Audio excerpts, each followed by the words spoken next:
Halo, berjumpa lagi ya kita di sekarang kalian semester 5 ya. Nah, pada semester 5 ini saya akan mengajar beberapa mata kuliah, yaitu yang pertama bioteknologi pangan ini, lalu mutu dan keamanan pangan, dan bahasa Inggris profesi. Jadi nanti yang bahasa Inggris profesi nanti saya akan masuk setelah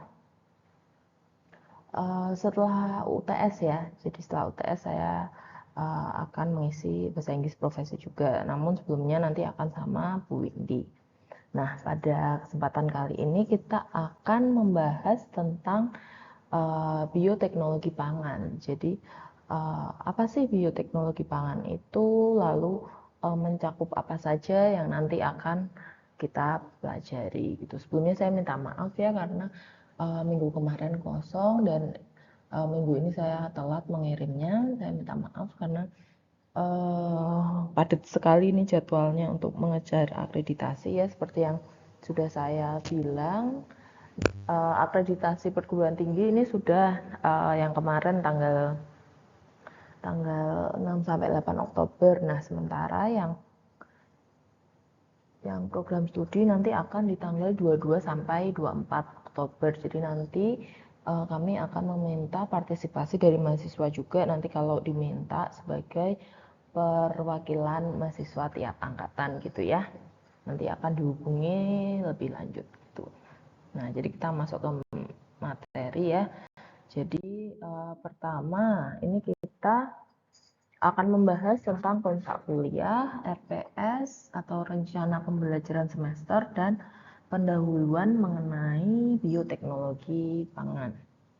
Ya, jadi masuk ke kontrak kuliah ya. Jadi seperti pada perkuliahan saya yang lalu-lalu, jadi maksimal keterlambatan 15 menit ya, agar dihitung kalian tetap masuk di pertemuan kali itu. Lalu pembelajaran nanti bisa dilakukan secara offline atau online berdasarkan kesepakatan ya. Jadi kalian bisa juga mengajukan, misal Bu saya minggu ini kalau online gimana atau kalau offline gimana gitu. Kalian bisa mengajukan itu ya di grup ya.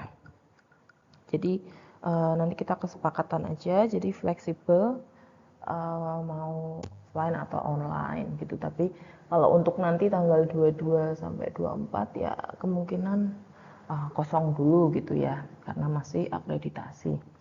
Nah, nanti komunikasi melalui grup WA sudah saya buatkan ya. Jadi nanti kalau misalnya ada tugas atau saya share-share materi di grup tersebut, lalu tugas harus dikumpulkan tepat waktu. Jadi kalau saya sudah memberi deadline, jadi sebisa mungkin diusahakan sebelum deadline tersebut gitu ya. Dan satu lagi saya nggak mau kalau tugas yang saya berikan itu kalian buatnya melalui ChatGPT gitu ya. Saya nggak mau ya, karena uh, saya itu memberi tugas pasti ada tujuannya. Jadi untuk kalian bisa belajar mandiri, untuk kalian bisa membaca lebih banyak materi gitu kan. Jadi itu untuk menimbulkan keingintahuan kalian. Jadi kalau kalian ngerjainnya cuma pakai ChatGPT gitu kan, kalian kan nggak membaca gitu kan, nggak membaca, kalian nggak memahami, kalian nggak menganalisis gitu ya, seperti itu. Kita masuk ke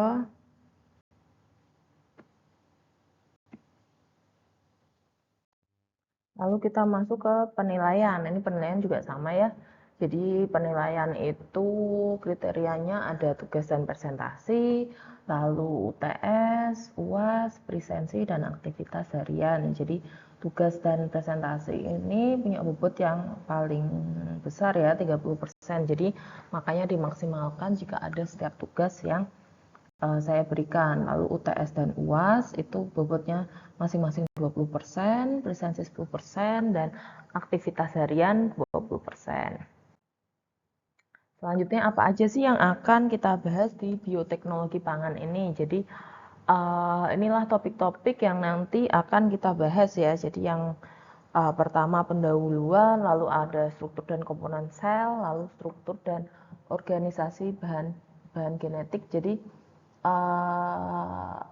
nanti kita belajar nih sel itu terdiri dari apa saja, lalu nanti bahan genetik apa saja sih yang bisa kita modifikasi gitu ya dalam rekayasa genetik, lalu kita belajar tahapan-tahapan replikasi DNA dan ekspresi genetik. Jadi gimana sih dari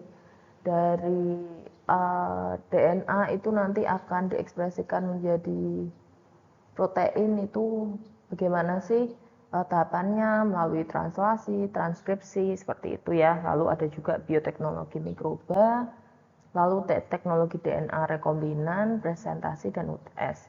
Ini mungkin kata-katanya memang kayak kompleks banget ya, tapi kalian jangan takut, nanti kita belajar bersama ya. Jadi kalau misalnya kalian selama perkuliahan ada yang nggak paham atau yang ada yang mau minta diulangi, langsung aja ya. Langsung aja bilang, Bu, tolong diulangi, Bu, saya belum paham tentang ini gitu ya.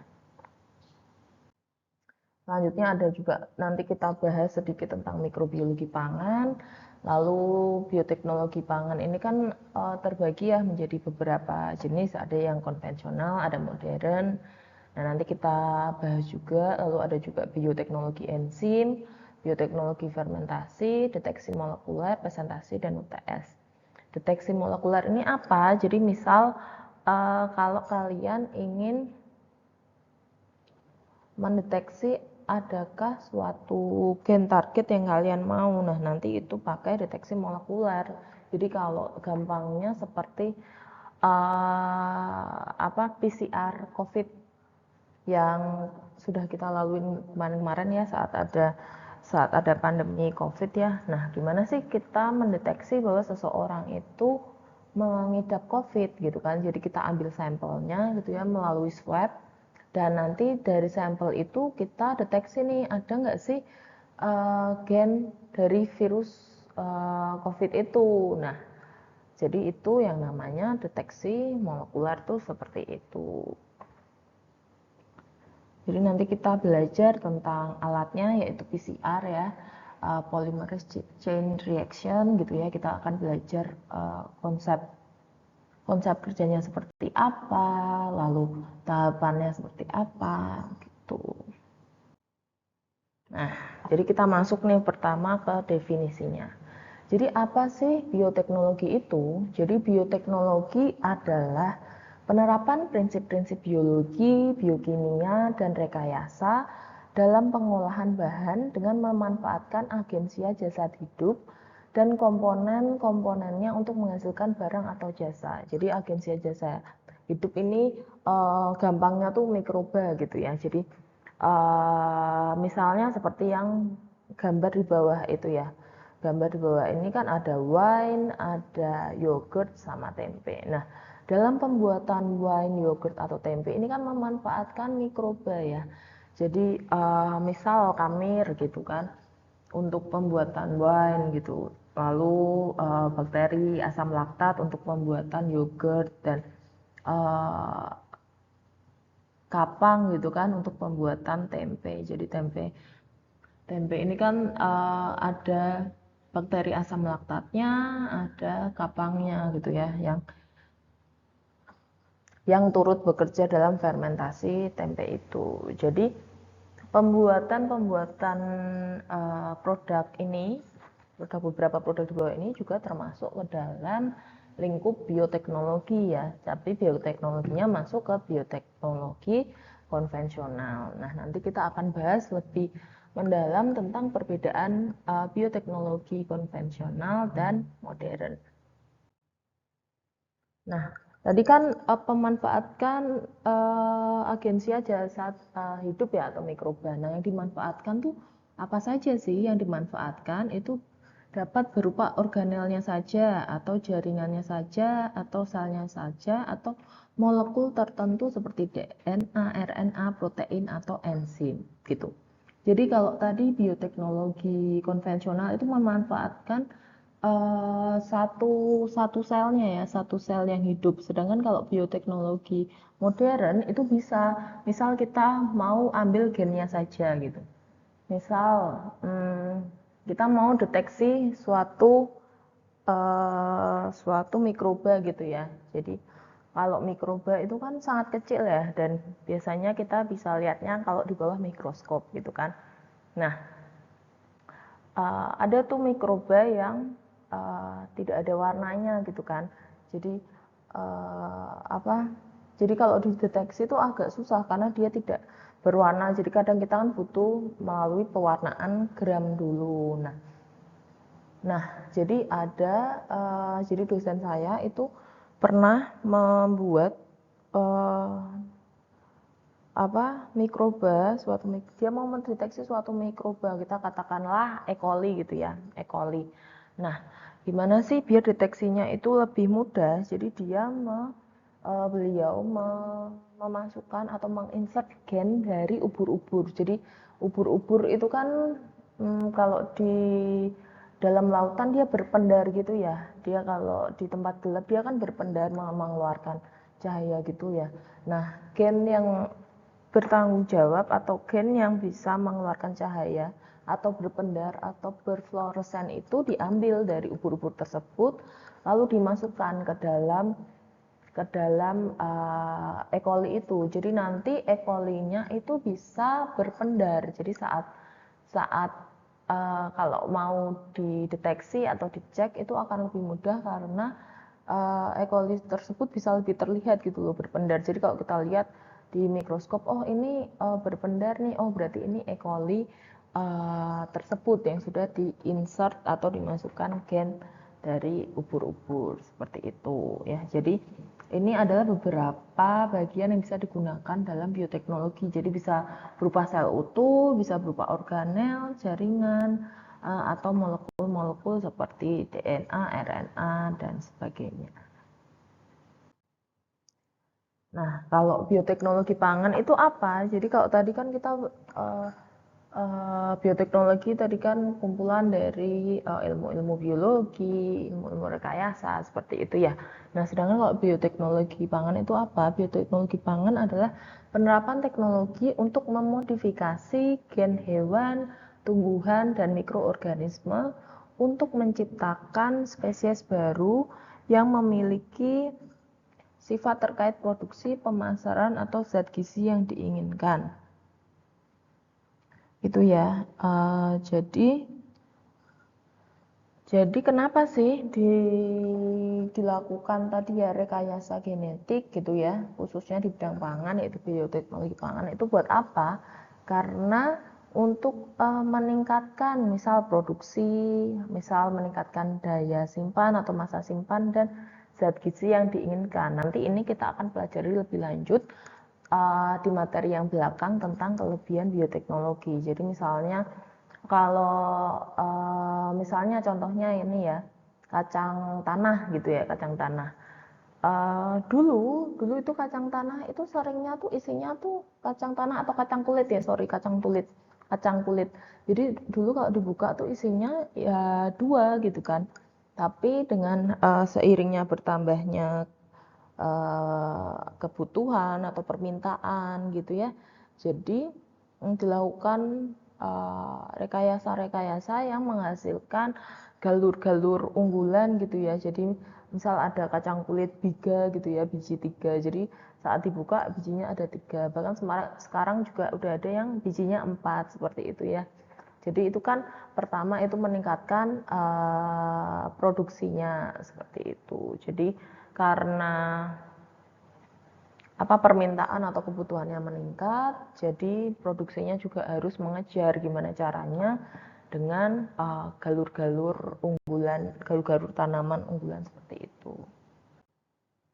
Kemudian ini yang tadi kita bahas, jadi apa sih bedanya bioteknologi pangan yang konvensional dengan yang modern?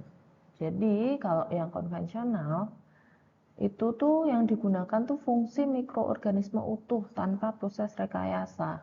Jadi yang dimasukkan tuh semuanya satu sel gitu ya. Kan sel kan terdiri dari sel kan kalau dibuka nanti kan ada organel-organelnya ya. Ada nukleus, retikulum, endoplasma, gitu, ribosom gitu-gitu ya, plasmid. Nah, kalau konvensional tuh yang dipakai utuh. Jadi bukan bagian-bagian dari selnya gitu ya.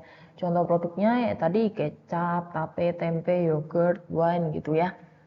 Karena yang dipakai ya udah itu utuh satu satu selnya gitu ya. Sedangkan kalau yang modern itu penerapan bioteknologi dengan cara yang lebih baru yaitu dengan rekayasa genetik gitu ya. Tadi yang contoh gen ubur-ubur dimasukkan ke gen E. coli itu kan contoh bioteknologi modern. Nah, bioteknologi modern ini menggunakan teknik dan alat modern serta hanya menggunakan bagiannya bisa berupa enzim atau DNA dari mikroorganisme gitu ya. Jadi kalau konvensional tadi menggunakan sel utuh, kalau modern ini bagian dari selnya. Nah, bagian dari selnya itu bisa memakai enzimnya atau bisa memakai DNA-nya. Contoh aplikasinya bagaimana sih? Contoh aplikasinya itu bayi tabung, lalu tanaman transgenik, pembuatan vaksin gitu ya, pembuatan hormon insulin. Lalu ada juga yang namanya istilah tuh GMO. GMO itu genetically modified organism. Jadi organisme yang sudah dimodifikasi genetiknya gitu ya, itu namanya GMO. Kalian juga pasti pernah dengar ya tentang GMO itu. Misal kalau ini kita bahas tentang pembuatan vaksin gitu ya, kita kaitkan dengan pandemi COVID gitu. Gimana sih pembuatan vaksin? Jadi pembuatan vaksin itu dari virus COVID-nya itu diambil RNA-nya gitu ya, diambil RNA-nya saja, lalu dia ibaratnya dilemahkan gitu ya, jadi dia tidak akan menyakiti kita gitu ya sebagai yang menerima vaksinnya. Nah, saat RNA itu masuk nanti tubuh tuh mengenali itu sebagai virus gitu kan. Nah, jadi tubuh itu sudah membuat kekebalannya, membuat sistem imunnya gitu untuk mengenali virus tersebut. Itu yang namanya vaksin. Jadi saat ada virus beneran, virus yang ganas itu masuk, tubuh itu ibaratnya udah punya gitu loh. Udah punya penghalangnya gitu berupa sistem imunnya karena sistem imunnya sudah terbentuk terlebih dahulu dari vaksin yang sudah masuk seperti itu. Nah, ini juga masih membahas tentang bioteknologi konvensional dan modern.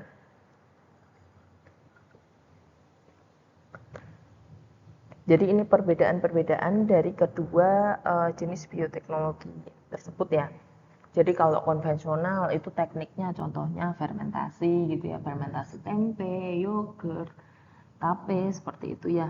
Sedangkan kalau bioteknologi modern itu tekniknya dengan rekayasa genetika. Jadi kayak tadi ada suatu gen yang dimasukkan ke dalam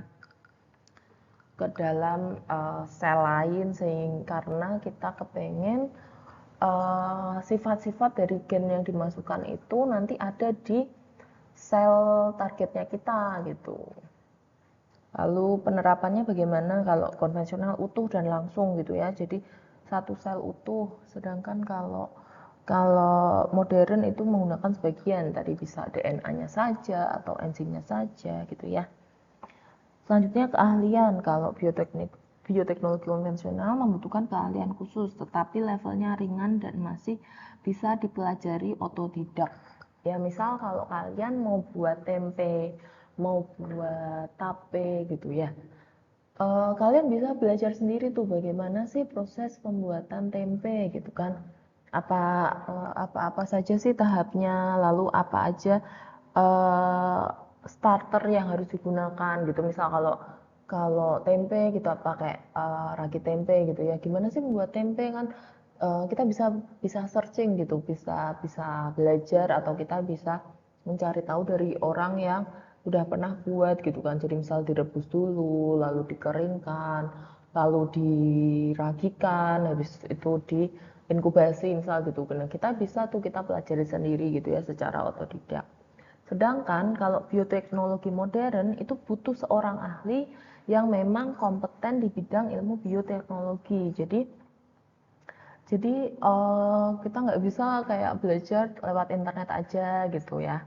itu agak susah ya, dan lagi juga alat-alatnya atau instrumen yang digunakan itu bukan instrumen yang sederhana atau yang bisa kita temukan sehari-hari gitu ya.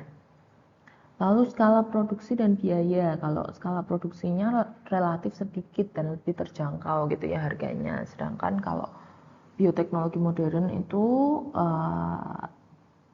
biasanya diproduksi dalam jumlah banyak dan harganya lebih mahal, karena kayak alat-alatnya pun juga akan lebih mahal gitu ya kalau bioteknologi modern. Misalnya kayak PCR gitu kan ya, PCR kan mahal seperti itu.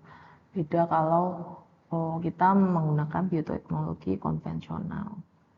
Kemudian alat dan proses, kalau konvensional sederhana, kalau modern itu mutakhir dan sudah canggih seperti yang tadi saya sebutkan, misal PCR gitu ya.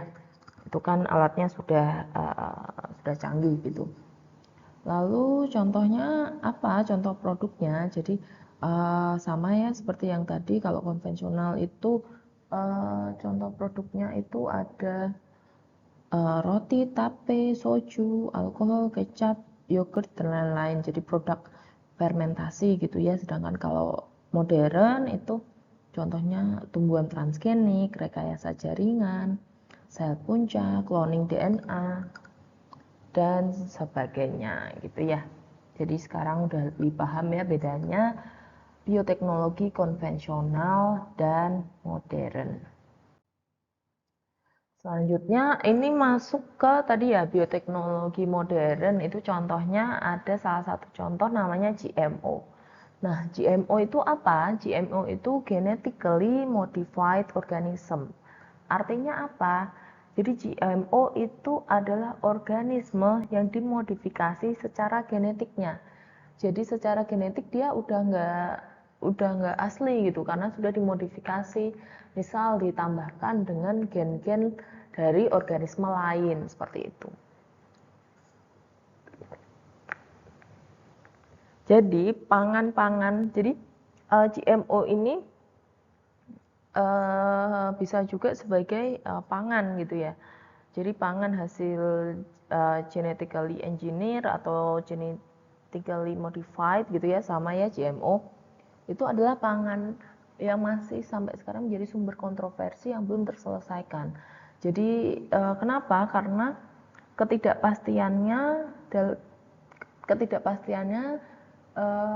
dalam jangka panjang itu dampaknya terhadap manusia dan rantai makanan seperti apa. Jadi karena pangan GMO ini kan dia secara genetik berubah nih. Nah, belum ada nih kepastiannya. Nanti di masa yang akan datang dia akan bermutasi terus, atau dia akan menyebabkan efek seperti apa kalau kita konsumsi seperti itu. Nah, itu masih makanya menjadi perdebatan. Jadi GMO ini itu masih menjadi perdebatan, ada pro ada kontranya. Jadi setiap pihak tuh bisa pro terhadap GMO, ada juga pihak yang kontra terhadap GMO gitu ya. Nah, kenapa sih ada yang pro, ada yang kontra? Karena ada beberapa hal,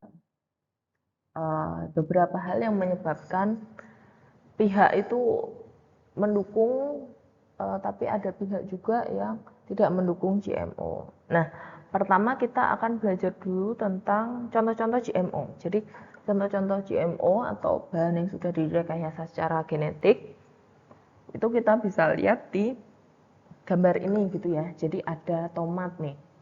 Di sebelah kiri ada tomat. Jadi kalau tomat yang kontrol itu selama 10 hari itu masih segar ya, yang kiri atas ya. Kemudian 20 hari dia mulai kisut gitu ya, mulai lembek, mulai kisut. Dan pada 45 hari udah busuk gitu ya. Sementara tomat yang sudah direkayasa genetiknya dengan RNA gitu ya, itu dia kondisinya masih bagus tuh. Dari umur 10 hari sampai 45 hari dia masih bagus. Juga yang di sebelah kanan itu direkayasa RNA-nya, tapi yang tadi yang alfa sekarang yang beta gitu ya, itu juga masih bagus gitu ya. Jadi kalau secara sisi positifnya bisa memperpanjang masa simpan tomat, sehingga nanti bisa meminimalisir food waste gitu ya, karena dia bisa disimpan lebih lama, otomatis nanti bisa dikonsumsi gitu ya. Kalau misalnya gampang busuk gitu kan juga udah nggak bisa dikonsumsi sama manusia, akhirnya jadi apa? Akhirnya jadi food waste seperti itu. Nah, kalau yang rame di Indonesia ini kedelai ya, karena kita kan sebagai konsumen kedelai yang mungkin bisa dikatakan tertinggi ya di dunia atau mungkin nomor 2 gitu ya, karena kita kan sehari-hari mengkonsumsi tempe, mengkonsumsi tahu gitu ya, kayak ibaratnya kalau nggak ada tempe nggak ada tahu gitu buat orang Indonesia kan kurang gitu ya. Nah makanya kenapa nih ada kedelai GMO yang masuk ke Indonesia. Nah itu sebenarnya karena produksi kedelai lokal ini tidak bisa mencukupi kebutuhan nasional terhadap kedelai. Oleh karena itu ada impor gitu ya, impor. Jadi kedelai impor itu masuk ke Indonesia. Nah, kedelai impor ini bisa aja GMO gitu ya, atau genetically modified organism. Nah, kenapa kedelai ini GMO? Jadi ada beberapa kenapa?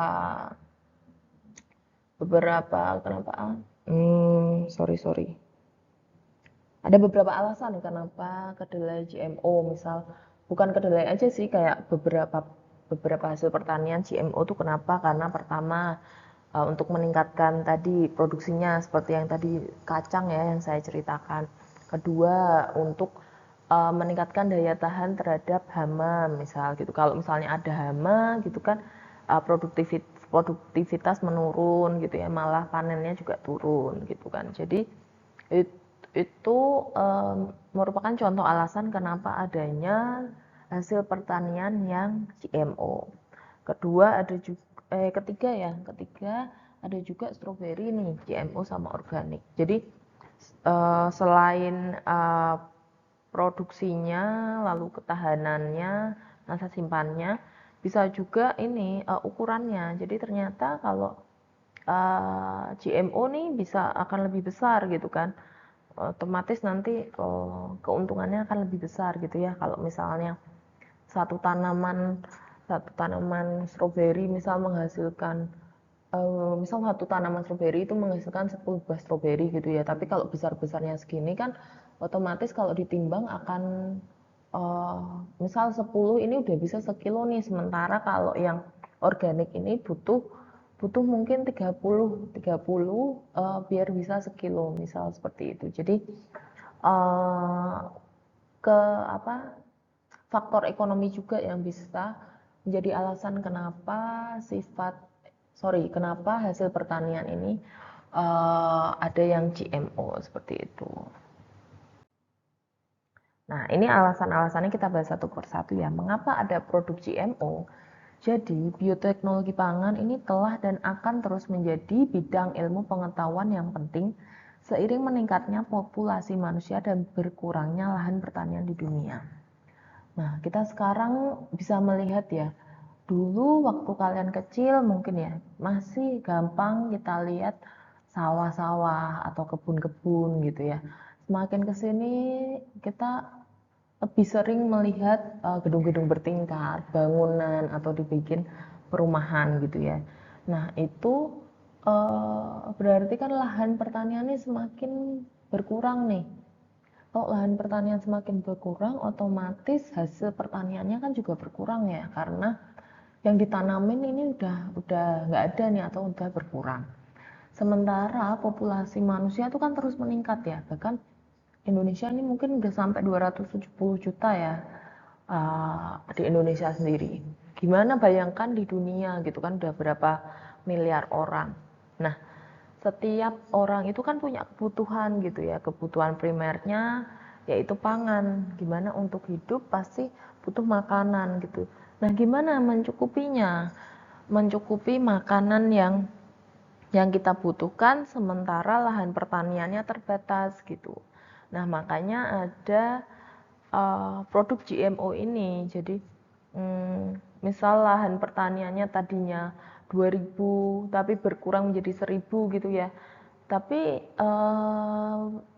galur ini atau benih ini itu bisa menghasilkan 2 kali lipat dari benih yang bibit-bibit yang dulu. Misal kalau di 2000 dia produktivitasnya 2000, tapi kalau di 1000 produktivitasnya bisa 2000 karena tadi bibitnya nih bibit unggul, jadi produktivitasnya tinggi. Kayak tadi misal yang kacang, dulu tuh kacang cuma isinya 2 gitu ya, tapi sekarang kacang bisa isinya 4 satu ininya ya, satu kacang kulitnya. Nah seperti itu kenapa produk GMO ini tuh ada, karena lahan pertaniannya turun sedangkan populasi masyarakatnya meningkat. Selanjutnya bisa memperpanjang umur simpan. Jadi seperti yang tomat tadi juga di depan ya. Jadi produk GMO ini bisa juga memperpanjang umur simpan dari bahan pangan. Jadi langkah pertama dalam modifikasi genetik untuk produsen makanan adalah menjamin produk yang lebih segar dan masa simpan yang lebih lama, sehingga labanya meningkat. Ya kan, otomatis kan kalau produknya bisa lebih segar, bisa tahan lama, otomatis kan punya waktu yang lebih panjang untuk menjual ya.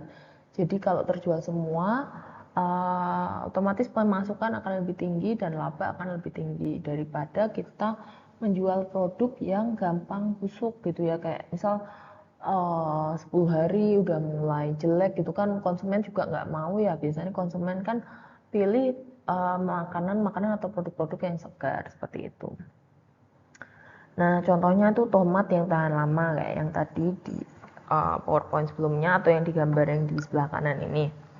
Nah jadi kenapa sih tomat itu tuh bisa lembek? Karena tomat itu memproduksi protein yang memang bisa membuat buah itu lembek. Jadi, nah lalu melalui rekayasa genetika itu ilmuwan menemukan cara untuk memasukkan gen ke tomat yang dapat memblok sintesis protein tersebut. Jadi kalau sintesis atau pembentukan protein tersebut diblok, otomatis kan tidak ada protein yang terbentuk ya, protein tersebut ya.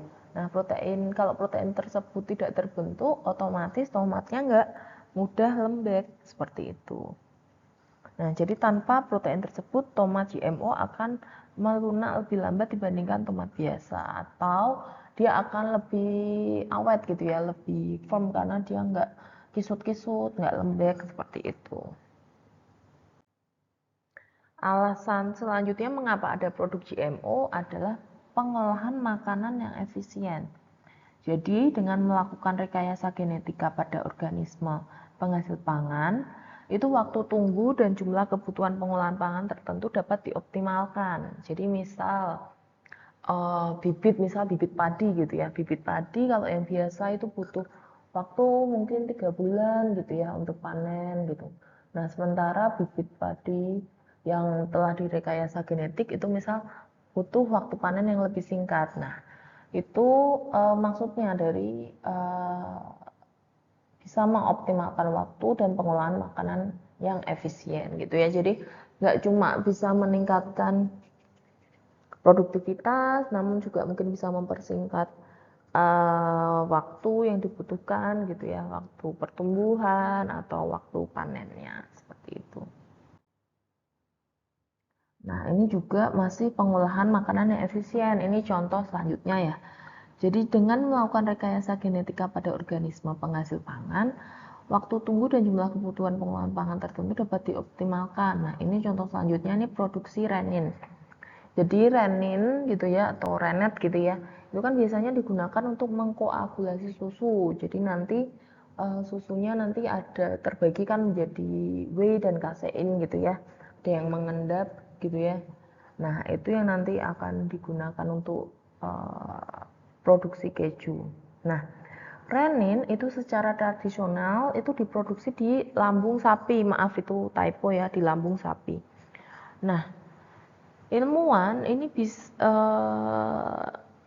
menggunakan rekayasa genetik gitu ya untuk memasukkan gen renin ini ke bakteri dan digunakan untuk produksi renin secara massal. Ini massal ya, secara massal. Jadi menghemat waktu, uang, tempat dan hewan. Jadi Kalau dulu renin itu adanya di lambung anak sapi. Jadi kalau mau buat keju gitu kan berarti kan harus membunuh satu anak sapi gitu ya untuk mengambil enzimnya. Nah, itu kan apa ya? Itu kan tidak bisa apa ya istilahnya boros gitu ya. Maksudnya harus ada anak sapi yang mati untuk pembuatan keju gitu ya. Nah, sekarang enzim renin itu bisa diproduksi oleh bakteri gitu ya. Jadi produksinya bisa massal. Jadi bakteri itu kan kecil ya, dan bakteri itu kan kalau kita belajar waktu di mikrobiologi itu kan bakteri kan bertumbuhnya tuh cepat ya dalam siklus log. Jadi dari satu menjadi dua, dua menjadi empat, empat menjadi 16 dan seterusnya gitu ya, bisa sampai miliaran dalam jangka waktu yang singkat. Nah, jadi kalau bakterinya udah banyak, lalu nanti bakteri bisa menghasilkan renin tersebut gitu kan, otomatis kita nggak perlu lagi kan untuk membunuh sapi untuk mendapatkan renin. Jadi kita tinggal memproduksi renin ini dari mikroba itu. Jadi mikroba kan selama pertumbuhannya kan juga menghasilkan, dia bermetabolisme gitu ya, menghasilkan enzim gitu-gitu. Nah, nanti enzimnya ini yang akan dipanen gitu ya. Tapi ini dari mikroba yang sudah dimasukkan gen renin, gen penghasil renin tersebut gitu. Ini sama halnya juga dengan MSG. Jadi MSG itu juga cara memproduksinya seperti itu gitu. Selanjutnya, alasan kenapa adanya pangan GMO itu untuk mendapatkan komposisi zat gizi yang lebih baik. Jadi beberapa tumbuhan selama pemrosesan kehilangan sebagian nutrisi yang pernah dimiliki. Nah, beberapa tumbuhan juga hidup di area yang miskin nutrisi. Maaf ya, ini banyak typo ya. Nah, kedua masalah tersebut dapat diatasi dengan memasukkan gen ke dalam tanaman untuk meningkatkan jumlah zat gizi. Atau ini disebutnya biofortifikasi gitu ya, seperti gambar yang di bawah. Jadi kalau beras yang biasa kita lihat itu kan berasnya warnanya putih gitu ya. Nah, ilmuwan ini menemukan nih gimana sih biar beras ini tinggi karoten gitu ya, tinggi beta karoten, sehingga bisa mengurangi defisiensi vitamin A gitu ya. Nah, jadi para ilmuwan ini telah merekayasa namanya beras emas atau golden rice ya. Jadi beras ini menerima gen dari bunga bakung dan bakteri yang memungkinkannya membuat beta karoten. Jadi nanti saat dipanen itu warnanya akan kuning atau akan emas gitu ya, seperti yang gambar di sebelah kanan. Nah, dari produk ini bisa menawarkan beberapa harapan. Jadi dari produk beras yang tinggi beta karoten ini bisa membantu memperbaiki defisiensi gitu ya, atau kekurangan vitamin A di dunia gitu. Jadi kan karena beras ini kan salah satu bahan makanan pokok yang sering dikonsumsi gitu ya. Jadi bisa menjadi kendaraan atau vehicle dari fortifikasi yang efektif, karena kan dikonsumsi setiap hari dengan jumlah yang cukup banyak gitu ya. Jadi kalau misalnya yang dikonsumsi ini beras yang mengandung beta karoten gitu kan, otomatis kita nggak cuma dapat karbohidratnya aja nih, tapi kita bisa dapat vitamin A gitu kan. Kalau kita mengkonsumsi vitamin A, otomatis nanti defisiensi vitamin A-nya akan menurun seperti itu. Nah, tadi kan pihak pihak pihak pro-nya ya, atau pihak yang mendukung kenapa ada pangan GMO ini. Nah, di lain pihak atau di sisi sebaliknya ada pihak-pihak juga nih yang menentang adanya produk GMO. Jadi kenapa? Karena ada beberapa masalah yang mungkin timbul dari rekayasa genetika atau dari produk GMO tersebut. Nah, masalah yang muncul ini, yang mungkin muncul ini ada beberapa. Jadi yang pertama menciptakan superbugs atau serangga super gitu ya, atau organisme yang nanti akan bermutasi gitu ya, yang nggak bisa kita kendalikan. Kemudian efek negatif pada kesehatan manusia dan etika. Nah, kita bahas satu persatu. Jadi menciptakan superbugs. Jadi sebagian vektor itu kayak kendaraannya yang dipakai gitu ya, kayak tadi bakteri gitu ya, bakteri yang dimasukkan gennya. Itu yang digunakan untuk memperkenalkan gen pada tumbuhan dan hewan adalah bakteri dan virus gitu ya. Jadi vektornya yang biasa digunakan adalah bakteri dan virus. Maka masuk akal untuk berpikir bahwa ada kemungkinan vektor-vektor tersebut mengalami mutasi dan terbukti berbahaya atau menjadi rekombinan seperti virus H1N1 sehingga menjadi lebih ganas. Nah, misal kita merekayasa genetik suatu virus nih, virus atau bakteri gitu ya. Kita masukkan gen gitu kan. Nah, terus nanti kita kan nggak tahu nih ke depannya si bakteri dan virus itu nanti dia akan bermutasi seperti apa dan bagaimana dan dalam jangka waktu berapa lama gitu. Misal, oh aman-aman aja kok, misal 10 tahun ini nih. Tapi kan kita nggak tahu nih 10 tahun berikutnya atau 20 tahun ke depan dia akan bermutasi atau enggak gitu kan. Karena seperti kita juga manusia, kita kan ada mutasinya gitu kan. Nah, begitu juga mikroba gitu, dia kita nggak tahu akan bagaimana kan memprediksinya juga. Nah, namun yang digunakan biasanya tuh vektor-vektor ini tuh bukan yang patogen gitu ya, jadi bukan yang berbahaya gitu. Jadi kita kalau ilmuwan gitu memilih vektor itu juga biasanya dipilih bakteri-bakteri yang tidak menimbulkan penyakit gitu kan, karena memang tujuannya ingin menciptakan produk GMO yang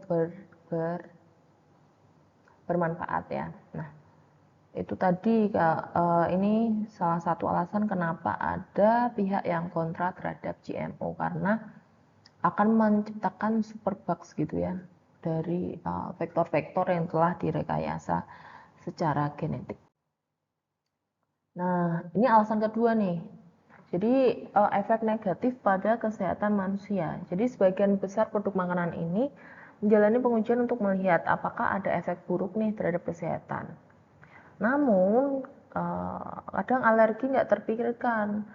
Misal ada satu kasus nih. Jadi misal kita mau ambil gen dari kacang Brasil, lalu kita pindahkan ke kacang kedelai. Nah, untuk orang-orang yang alergi itu kan kita nggak bisa meyakinkan gitu bahwa ini bebas alergen gitu kan, kita nggak bisa meyakinkan seperti itu. Nah, makanya penting untuk diperhatikan bahwa tidak semua gen dari suatu makanan yang berpotensi menyebabkan alergi akan menyebabkan alergi gitu. Karena misal ada yang alergi terhadap kacang gitu ya, kacang tanah. Nah, gen dari kacang tanah itu nanti dimasukkan ke dalam kacang kedelai maksudnya, kacang kedelai. Nah, kan kalau kalian mengkonsumsi gitu ya, kalian yang alergi kacang tanah, gimana nih akan mengakibatkan alergi atau enggak gitu kan. Nah, makanya itu masih menjadi perdebatan gitu ya. Apakah pangan GMO itu nanti akan berefek negatif pada kesehatan manusia. Selanjutnya dari segi etika. Jadi ada juga yang mempermasalahkan dari segi etika gitu kan. Jadi kalau kalau tadi kan kita contohkan misal gen tanaman A dimasukkan ke gen tanaman B, atau gen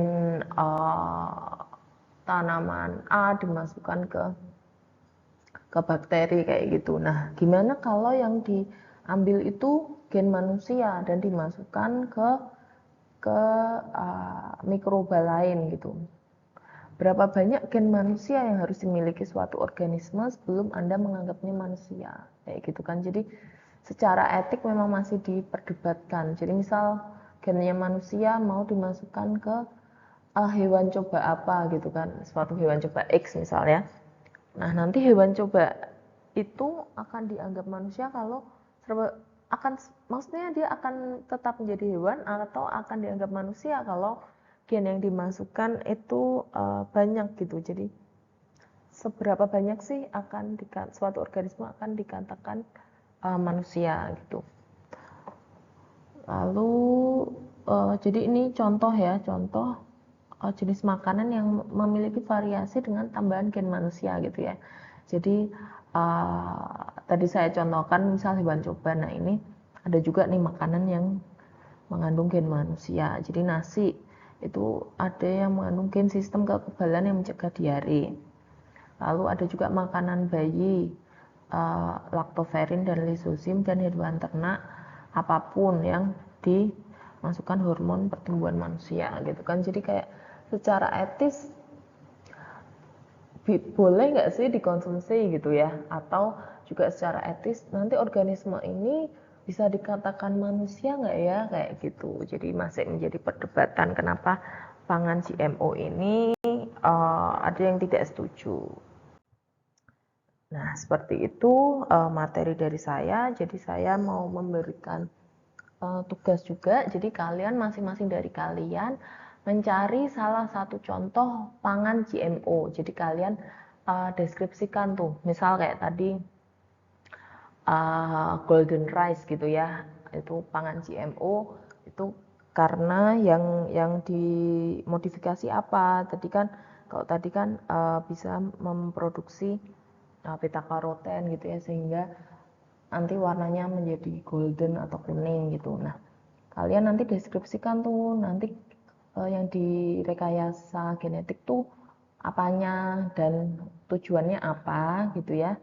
Terus kalian analisis pro dan kontra terhadap produk tersebut. Misal kalau pro-nya ya, kalau beras golden rice tadi, pro-nya dia mengandung beta karoten yang tinggi, lalu bisa mencegah atau menanggulangi defisiensi vitamin A gitu. Nah, kalian cari kontranya terhadap produk tersebut gitu ya. Nah, jadi ini nggak boleh sama setiap anaknya ya. Jadi kelas pagi dan kelas sore nggak boleh sama. Jadi masing-masing kalian itu nanti punya contoh pangan GMO, lalu kalian deskripsikan itu pangan GMO-nya bagaimana, lalu kalian analisis pro dan kontra terhadap pangan tersebut. Jadi kalian bisa mencarilah misal kedelai GMO gitu ya. Kedelai GMO tuh yang direkayasa genetiknya apa, tujuannya apa, lalu pro terhadap atau yang hal-hal yang mendukung kedelai GMO apa, yang tidak mendukung apa. Jadi kontra terhadap kedelai GMO-nya apa gitu ya. Nanti ditulis aja di Word gitu ya, nggak usah banyak-banyak. Terus nanti kita diskusikan di pertemuan yang akan datang seperti itu. Paham ya, nanti boleh ditanyakan kalau ada yang belum paham gitu. Jadi sekian dan terima kasih, sampai bertemu lagi di pertemuan selanjutnya. Oke.